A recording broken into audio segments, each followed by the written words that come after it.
That was cool. Gnarly. That was cool. Hell yeah.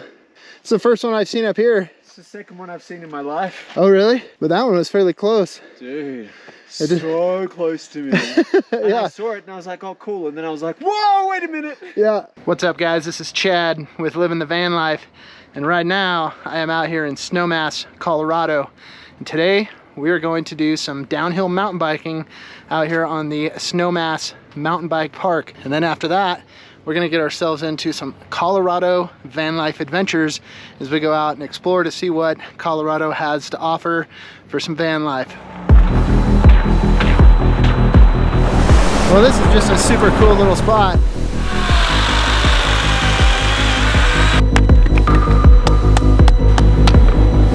Got some chicken with some avocado oil and some seasoning here. Campfire cooking up here in Colorado, in bear territory. Definitely on high alert right now. This cabin was made in 1894. That's pretty wild. Okay, this should be an interesting one. Oh my God, from the driver's seat, that thing was teetering, but we had to get past it. We had to get through it. Mission accomplished. That was a wild ride. Ladies and gentlemen, boys and girls, welcome aboard the adventure. Let's go see what this has to offer.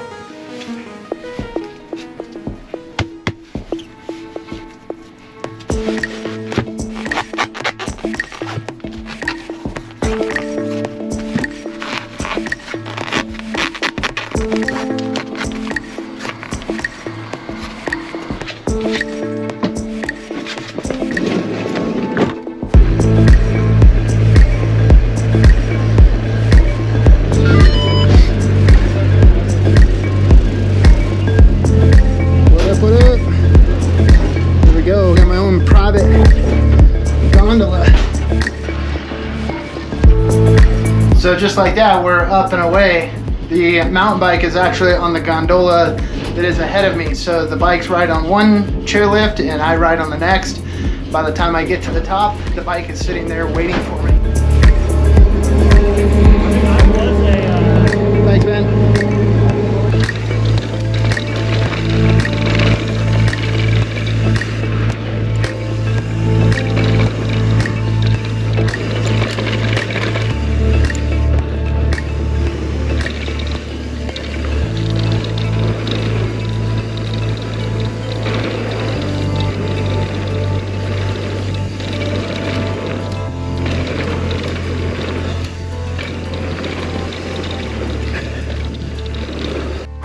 It's definitely a good workout. It's been a lot of years since I've done some actual downhill in a bike park like this. We used to go up to Whistler quite a bit and hit that kind of stuff. So this is kind of getting back to those roots that we used to do 10, 15 years ago. I've been on the mountain bike quite a bit the last few weeks, just trying to get some pedaling in, get some exercise, get those legs back in shape. But even though this is downhill, it's still a lot of work and it's a good workout. But it's beautiful out here in Snowmass, Colorado. The terrain's awesome, having a good time.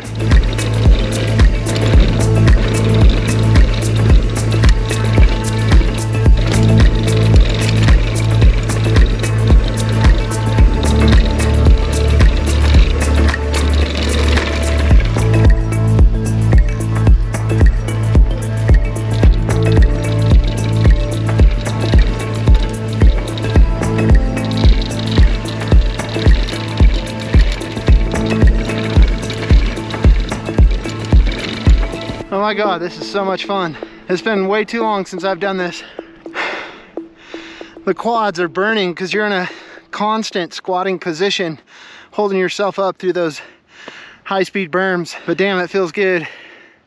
It's good to get out here and be one with the bike, get back into that groove. I think the thing that I love about it is you're basically completely out of control, but yet you're controlling the uncontrollable. That's the fun part about this shit. Let's get back to it.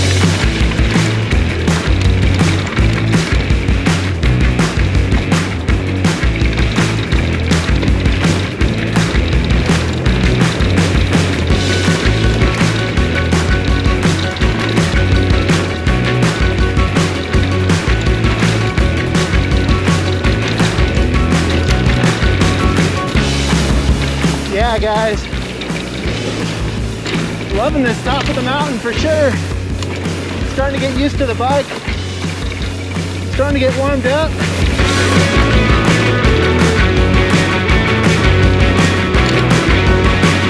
Starting to get some of that muscle memory back.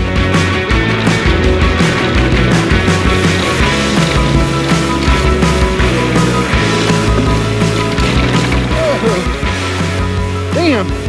Yeehaw.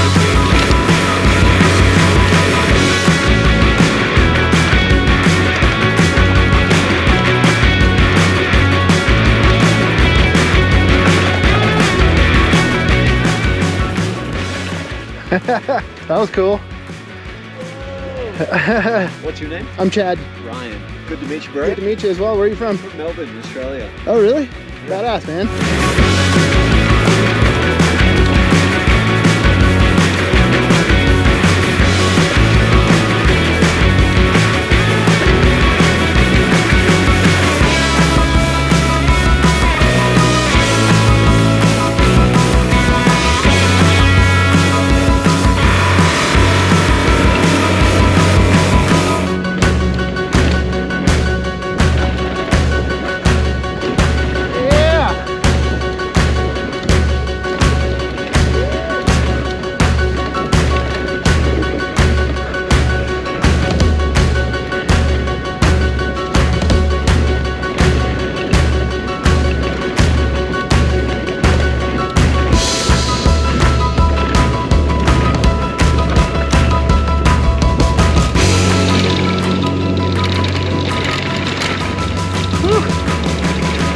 Those turns come up quick on it, that's for sure. This is a fun trail here though.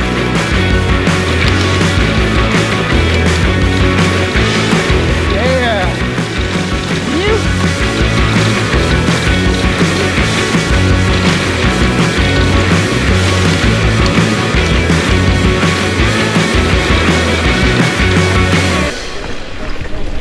All right, guys. I think that about wraps up the time here in Snowmass. Had a great couple of days riding mountain bikes. From here, I'm going to roll out of the Snowmass area and go explore some more of Colorado.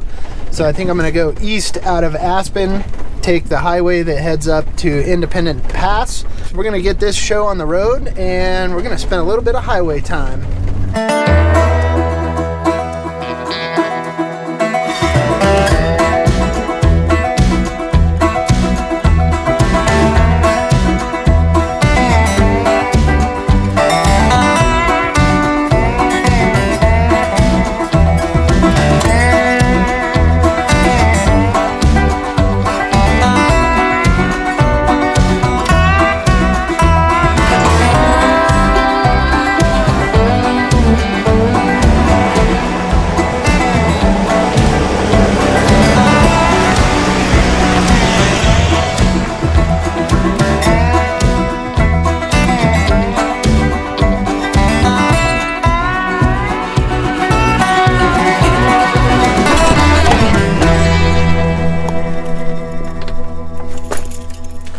Well, this has been absolutely incredible. Just a few minutes out of Aspen, headed up Highway 82 towards Independent Pass. And not far out of Aspen do you start feeling the essence of what Colorado is all about. Found this dirt road off of the highway that just piqued my curiosity, and I figured I'd had to come down it and check it out, and I'm so glad that I did, because now I truly feel like I'm getting into Colorado. Parked the van here off the side of the road, and there seems to be kind of a cool water feature in the creek here off the side, so I figured I'd go down and check it out. But look at this scenery out here.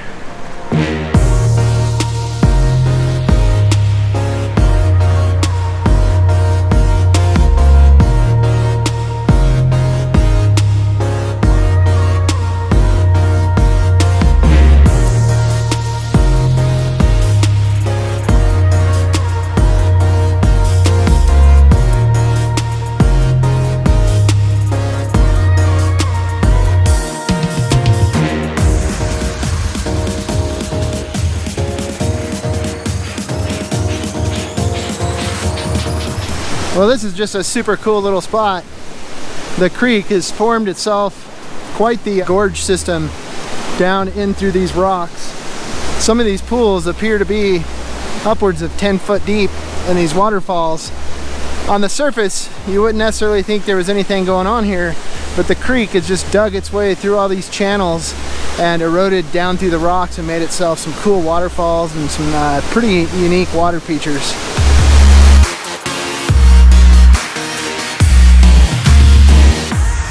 When I first arrived in this area here, I was a little bit confused of what exactly was going on here. All the trees were all cleared out of this area, almost as if it was a logging area. But then as I started inspecting the area, I noticed that this mountain up here above me has quite the extreme slope coming down into the valley.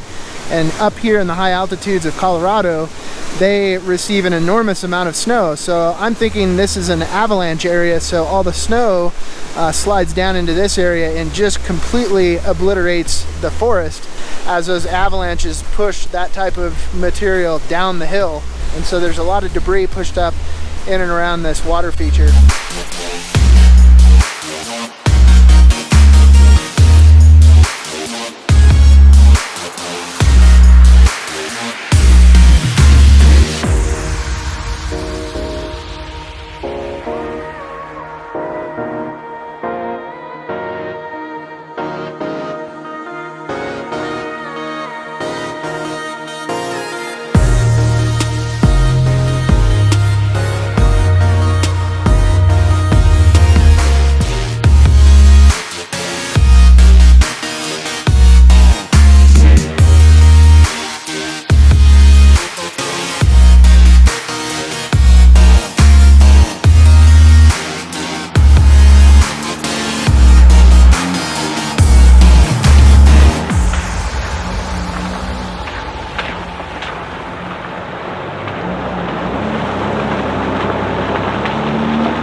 Well, the road continues to get more narrow and more narrow the further we get back into this canyon.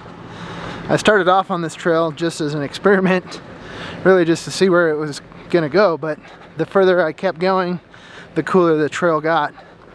So now I'm 11 miles into it, probably a couple hours of crawling, but it sure is beautiful out here. We're definitely in some Colorado wilderness now.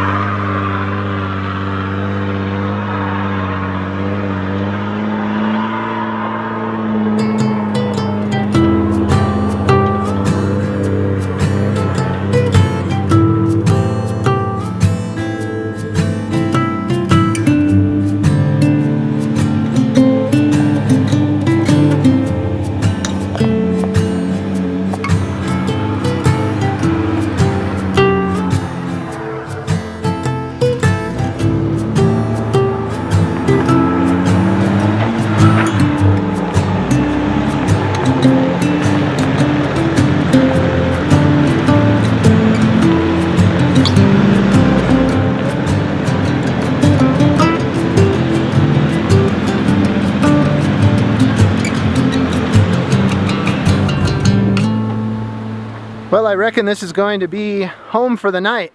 Found myself a camp spot high up on this knoll, down overlooking the creek that is down below. Sounds like maybe some waterfalls, but great little area. Got a great view north here through the canyon. I'm all about picking a camp spot that feels like home, and I'll pass up many campsites until I find one that just feels right in the heart.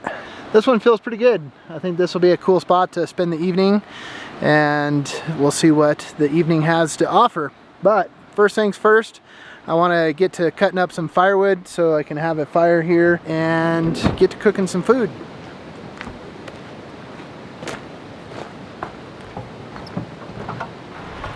Okay, so this storage box that's here on the back of my van is what I consider to be the shed out back. I carry stuff like my recovery gear. I've got all my fluids up here that I might need, different lubricants, rags, brushes, tools, etc. But what's important today is my little DeWalt chainsaw. This thing takes just your standard cordless battery that you would use on like a drill or an impact, and actually makes for a very handy little chainsaw out here in van life.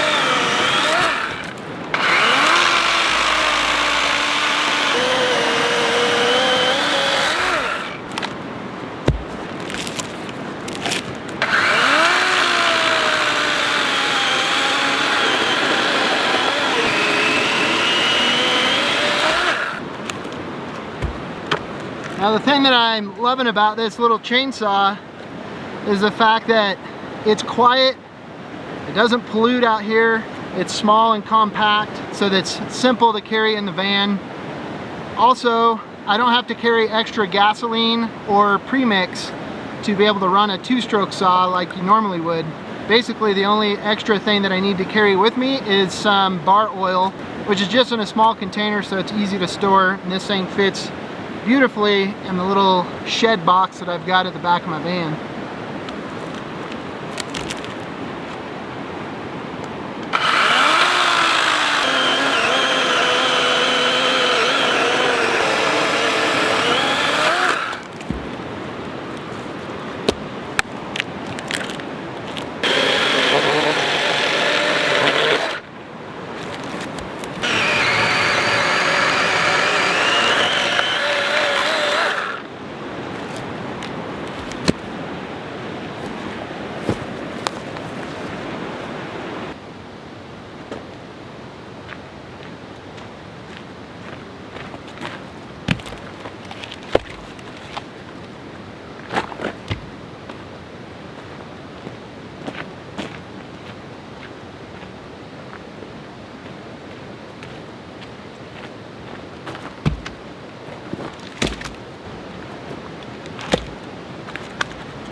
Well, the road continues to get more narrow and more narrow the further we get back.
Well, it has been an absolutely fantastic evening up here in the outback of Colorado.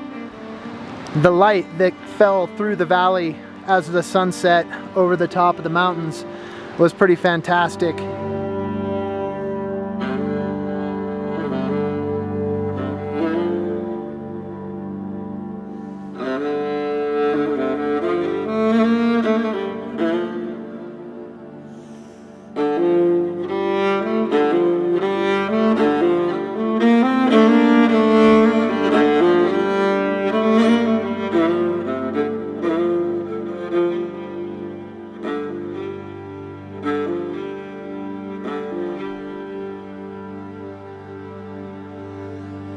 Got a fire going here this evening.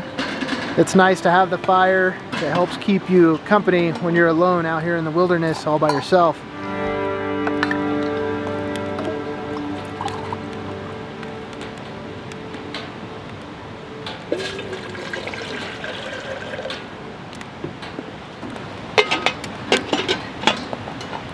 I thought I might throw some food on the fire, cook up a meal, something quick and simple. I'm a little bit hesitant to do that because out here in the outback, way out here remote in Colorado, we are definitely in bear country, so I don't want to attract any attention there.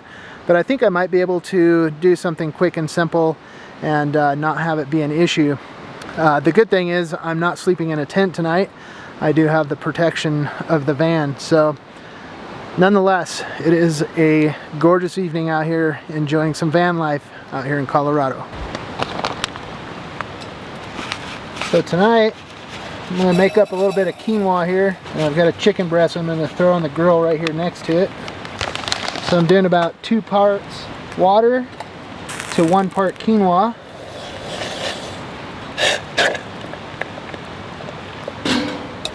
Then I'm also going to add a little bit of curry powder to the mix, and also some turmeric.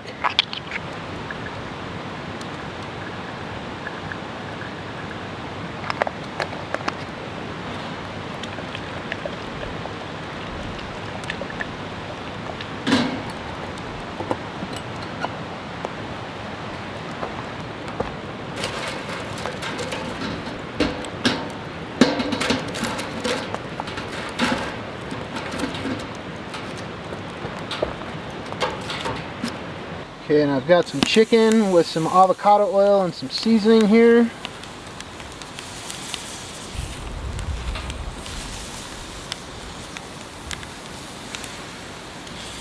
Yeah, let's go ahead and check on the quinoa here. Now I did add some almond slivers to this. I love the crunch that it adds to a quinoa or rice. I'm just gonna fluff this thing up here. Looking pretty good though. Some turmeric and curry almond quinoa to go with our chicken.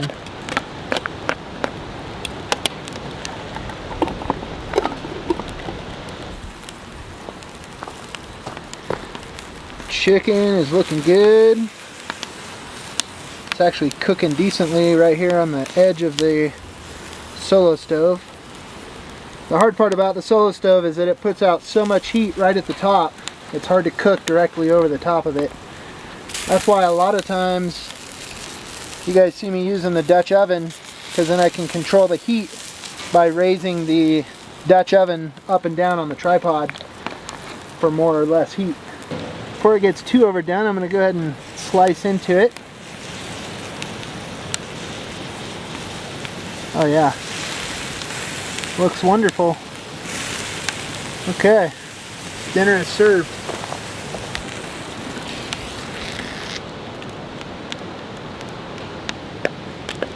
Oh yeah, the quinoa is nice and fluffy.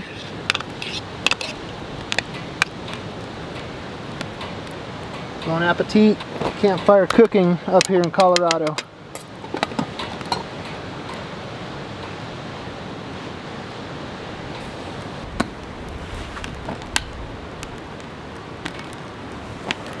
Dinner time.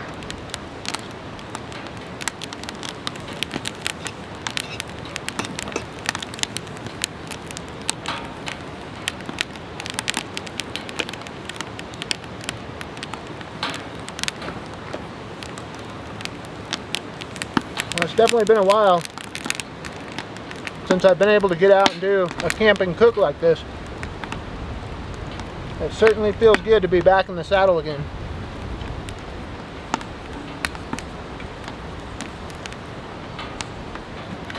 I definitely gotta say, it is a bit nerve-wracking being out here solo all by yourself, way up here in bear territory. Definitely on high alert right now.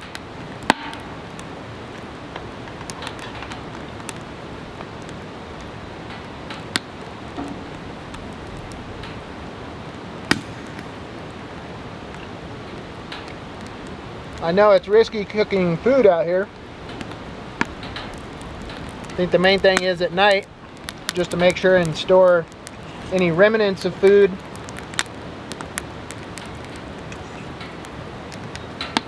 in a safe container. In my situation, it's going to be in a van.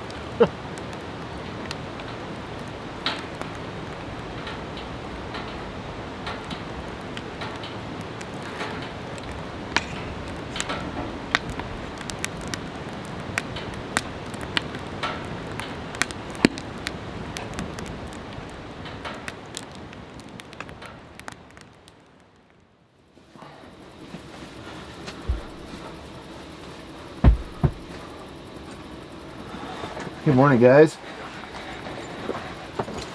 Well, I survived through the night without a bear attack. I don't know how the guys and the gals that do the solo backpacking out and this type of stuff, I don't know how they do it with nothing but a tent between them and whatever animal might be sniffing them through that tent material. I'm definitely thankful to have the van as shelter in scenarios like this. But to wake up in this type of area, this type of landscape, it's pretty darn cool. That's for sure.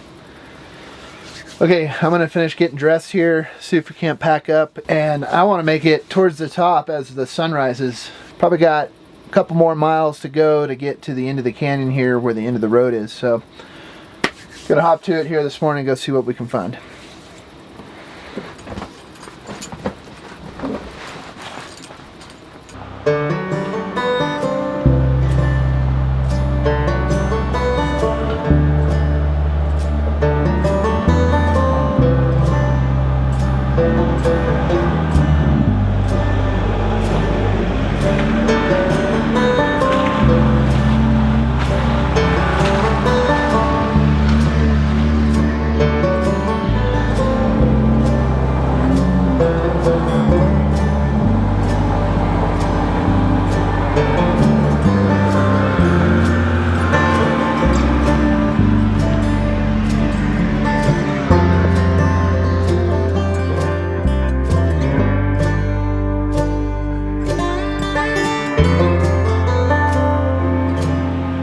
Wow, this is freaking cool right here. This cabin was made in 1894. That's pretty wild.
Okay, well that was an interesting trial. The van, mainly because of elevation, completely runs out of throttle. We were going uphill through an extremely undulating terrain. We are at 11 3/4 thousand feet of elevation, and these vans struggle big time with that.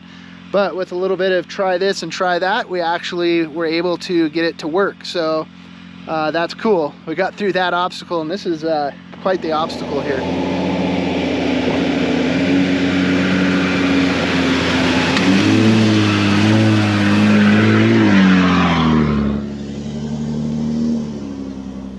Well guys, I've always wondered if this was actually possible. With my experience in the past with the Sprinter van and getting up anything over 6,000 feet elevation, I thought this thing was completely handicapped. But with a little bit of work, a little bit of finesse, we've got the Sprinter van all the way up here at 12,000 feet elevation here above the old mining town of Ruby, out here in the backcountry of Colorado. It made it all the way up here. It's actually 12,040 feet up here in the high country, way out here in the remote areas. Super stoked on this, to be able to get it this far.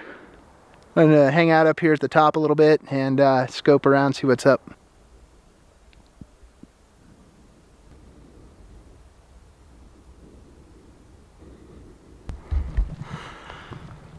Well, this is interesting. One more switchback above me, there's a 4Runner parked here, and I could see it from down below, and I thought somebody was up here camping or whatever, but it looks like they've got it tied off here in the back, so they must have got themselves into a situation they weren't comfortable with.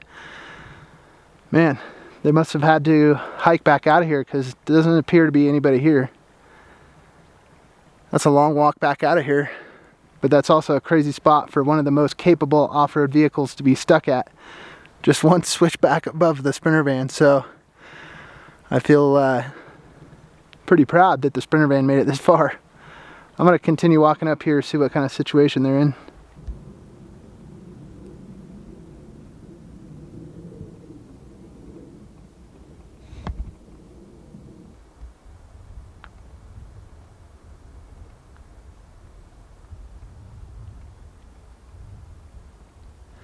That is certainly not a situation I would want to find myself in.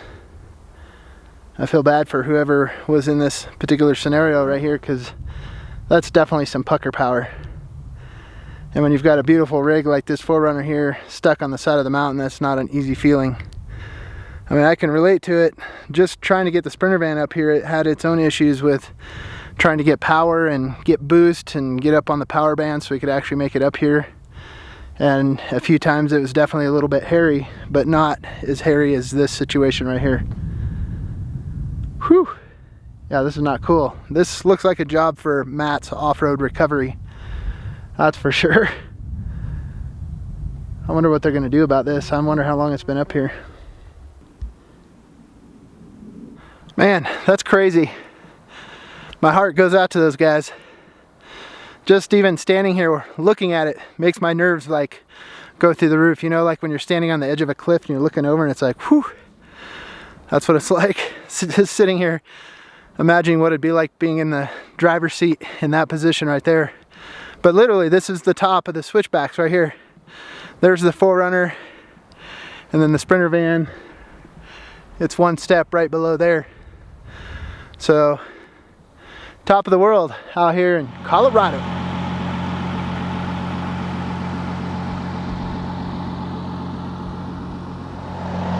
Okay, this next scenario is going to be where the descent control is really going to come into play, and it's really going to be picking the right line. This is a steep switchback. There's a lot of erosion down in the middle of it, and it's steep into a big drop off on the edge, so there's no room for error in this. You can't go too wide, and the van's going to be all twisted up, and it's going to be hard to keep traction to the ground. So that's where that descent control is really going to come into play. And hopefully we'll be able to see that in the video as I make my way around this switchback.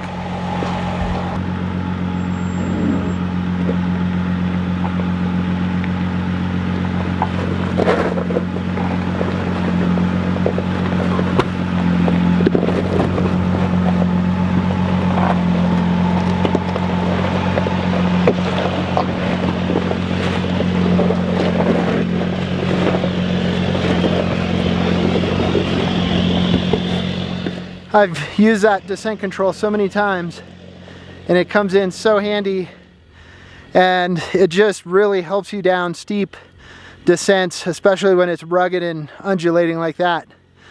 It was a little bit hairy inside the van, but you could feel the computer working the ABS and just helping keep the van stable and straight as it came down that hill.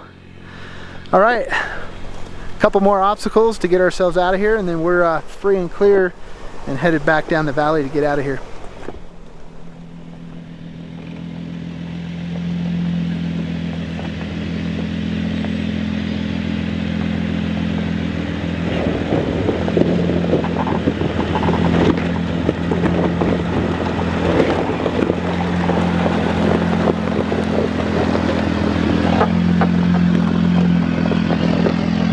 Okay, this should be an interesting one. This was the first obstacle that I came to as I was headed up, and it was quite the obstacle, and to be honest with you, I can't believe that I actually made it up. But that's a testament to the air locker and the power that it has in helping vehicles get further out into these backcountry areas. Coming down is going to be a challenge because now we're coming down through some extreme undulating terrain. Everything's going to be sitting on the front suspension. This is really where the descent control is going to come into play. And the nice thing about the descent control, kind of a cruise control for downhill, really you just set your speed. I like to set it at like 1 or 2 miles an hour for this, and you can really just let your foot off the brake and just let the machine do the work itself. But at this point, we're gonna get to chopping and get our way back down through this.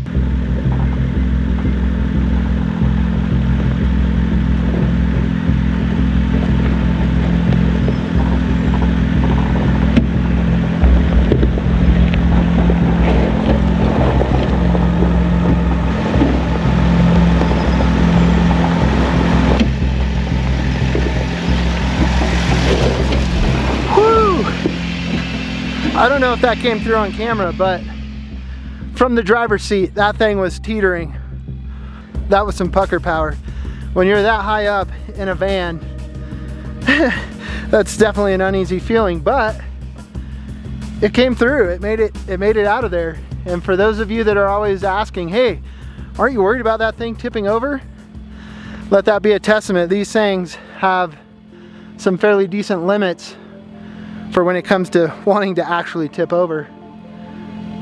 Stoked that we made it through that obstacle. That was the one I was a little bit hesitant at, but we had to get past it. We had to get through it to get our way down and out of here. So mission accomplished. Whew. That was a wild ride.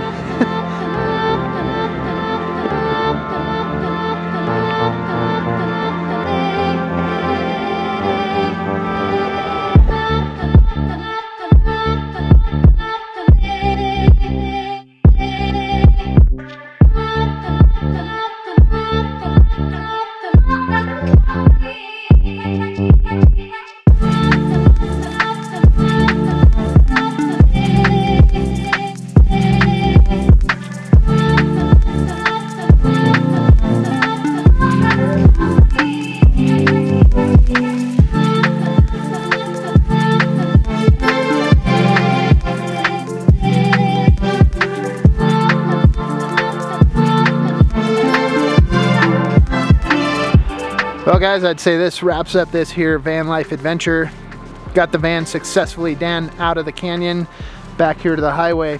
From here, I'm gonna go ahead and air up the tires back to highway pressure, get the sway bar reconnected back up front, and I'm gonna head it east up over Independence Pass and go see what happens for the next van life adventure. All right guys, if you have made it this far into the video, I'd like to go ahead and invite you to hit the subscribe button. If you do hit that subscribe button, make sure and hit the little bell next to the subscribe button, because that's what's going to notify you anytime videos like this are uploaded. Most importantly, leave your feedback in the comment section down below, hit that like button, and share it with any friends or family that you think might benefit from a video like this. All right guys, we'll see you on the road for the next Living the Van Life adventure. Peace out. Keep on trucking.